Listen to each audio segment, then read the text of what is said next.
Syed Nasir Hussain. He is the Congress Rajya Sabha member of the Parliament. Good to have you on the telecast, sir. And the first question about your analysis of the KCR government's governance. Has Telangana moved ahead from his pitch as a campaigner of the state? See, for me, it is looking like Karnataka. There's a huge surge in favor of Congress party. People have realized that this government has failed, has not delivered. All the promises that were made to the people of Karnataka, a new state that was, people of Telangana, a new state that was given by Congress party, nothing has come out of 2 terms of KCR government. Rampant corruption, non-delivery of what was promised, and it has amounted to anti-incumbency, which is helping us a lot. Over and above that, we were able to build up a political narrative which convinced the people of Telangana. Our guarantees, our declarations, and we highlighted the failures of Telangana and how it is hand in glue with BJP at Delhi. I think that has created an impact in every part of Telangana, and people from all regions, all castes, all social backgrounds are moving towards Congress party. I think after forming the state of Telangana, we will be having the first Congress government on 3rd of December. Okay, all right. Now, Chief Minister K. Chandrasekhar Rao is banking on the Dalit Bandhu scheme that he has launched in 2021, particularly focusing on the Dalits in the state. Congress has promised to make the caste census a reality once the Congress comes to power. Now, do you think the Telangana elections have become more about caste? Is this divisive politics and polarization politics that is at play? See, we are not mixing up caste survey with elections. Congress is committed to an egalitarian society. We genuinely feel that certain sections of our society have been marginalized for a long time. In some cases, it is thousands of years. We need to create a level playing field for every citizen of this country. Every child that gets birth should have some sort of an support system from the state. It is only the state which can give direction to the society. If we need to have an egalitarian society, policies and programs of the state will be instrumental in creating an egalitarian society. Caste census is one such thing in that direction. By caste census, we will be able to understand which community, which caste, which sect, which subsect, which subcaste is in what position, economically, politically, educationally, etc., so on and so on. So that will only help us to bring out schemes for targeted development of certain marginalized and downtrodden sections of the society. So let us not mix up caste survey, our slogan of caste survey, with election. But I'm sure people in this state from all the communities by now have realized that this government has failed. It is only Congress which can give development to the state. It's only Congress which delivers what it speaks. We are not a Jumla Bas party. We are a party which speaks or promises only that much which it can deliver. We have done that in Karnataka. We'll do that in Telangana. Now, how do you see the campaigning that has been done by Rahul Gandhi and Sonia Gandhi and Priyanka Gandhi Vadra?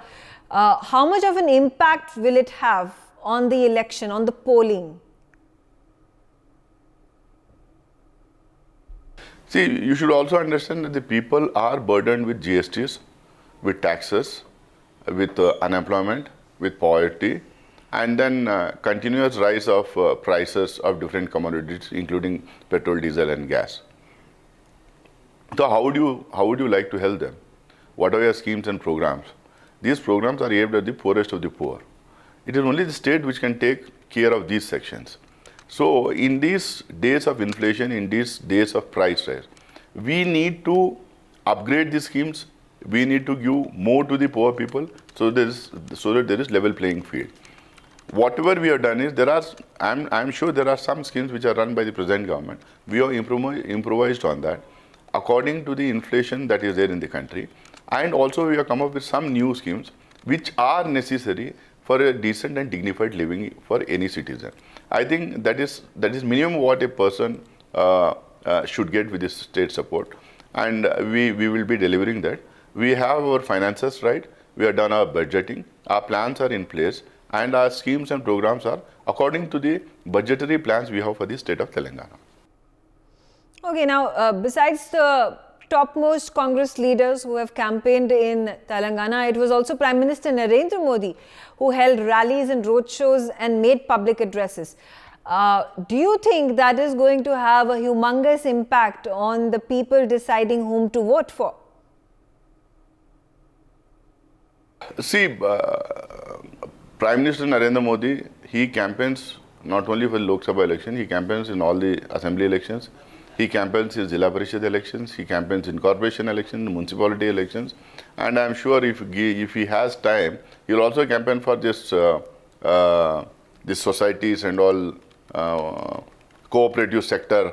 He'll also campaign for that. So that is the kind of the campaign taken up by one man. We have different leaders. We have our former presidents of Congress party. We have the present president. We have various other leaders who have been working at the all India level and the state level. So they all have been campaigning in different states. All these leaders campaigned not only in Karnataka, they campaigned in Chhattisgarh, Madhya Pradesh, Rajasthan and Mizoram also. We need to put our act together. We need to campaign aggressively. I know these round of elections are very fiercely fought because everyone knows that 2024 is not very far. If we have to build up a narrative in these elections for 2024, we'll have to really work out. I am happy that I had an opportunity to go to different states with Congress president, and whatever feedback I got, our organization, our people, our cadre have worked tirelessly with enthusiasm. There was an aggressive commitment in them. They somehow feel that enough is enough and this party at the center has to be dislodged. We need to protect our constitution. We need to save our democracy. We need to save our rights, which have been earned in a very hard way through struggle from freedom movement till now. So if we have to protect and save all this, we need to put our act together and fight fiercely against this ideology. I think the cadres realize that, and that is why the cadres and the leaders have worked very hard in all this election, and I'm sure when the results are announced on 3rd of December, okay. Congress, hard work of Congress cadre and leaders will bear huge fruits for Congress party, and that will be a sort of a narrative for 2024 elections. Okay, now there has been a lot of politics that has been played over the 4% reservation for Muslims by the BRS government. BJP has said that this 4% reservation for Muslims is unconstitutional. What is Congress's stand on it? See, we have made it very clear to the minorities in Telangana, and this is our stand in the entire country. We are against any form of communalism. We feel that majority communalism and minority communalism are the two sides of the same coin. We have been very harsh. We said these are the people who helped the parties like BJP to grow. This not only in Telangana, this party has tried to do this thing in the entire country. They are hand in glove with BJP. It is very clear. The way they speak, the way they create the atmosphere during the elections, the way they contest on 9 seats here, they go and contest in 30-40 seats in Maharashtra, 40-50 seats in Uttar Pradesh, in Bihar and Rajasthan. So it is very clear whom they are trying to help. They are very clear whom they are against.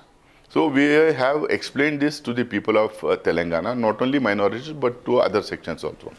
But now even the minorities, all the sections which are downtrodden and marginalized, by now have realized very clearly that TRS, MIM, Gathbandhan is a declared Gathbandhan. There is an undeclared Gathbandhan, that is BJP, BRS and MIM. This has been explained to the people. They are convinced, and I think they are definitely going to vote against them. And when we get back to power, we would like to see that Congress is strengthened in every seat in Telangana. We have a plan. We had a plan for this election. we definitely have a long-term plan for Congress party in Telangana. Now, do you think the Congress is going to be resurgent in Telangana in the assembly election? And if yes, if that happens, what is it that it is going to indicate for the upcoming Lok Sabha election in 2024? The Congress did have connect, did have touch with the masses, but I think BRS and KCR were able to convince and fool the people of Telangana for 2 terms.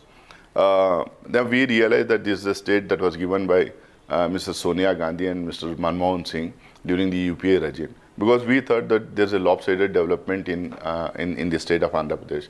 We thought that this part of Andhra Pradesh, which is now called Telangana, there was no development, there was no industry, there were no factories, there was no investment, there were no jobs, no schools, no hospitals, no roads, no irrigation. Some remote areas were not connected with electricity.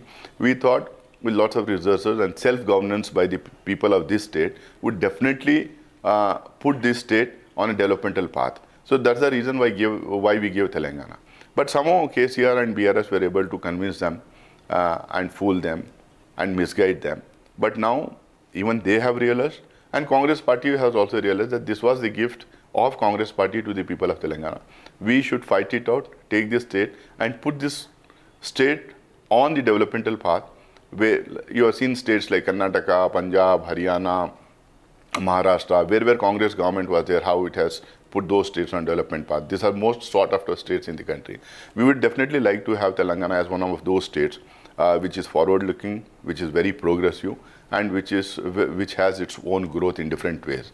So that's the reason why we fought very well. And I'm sure our victory in Himachal Pradesh and Karnataka did help in enthusing our workers and cadres. People also started believing that Congress has started getting this winning streak back, and it's a high time that Congress is brought into power in Telangana.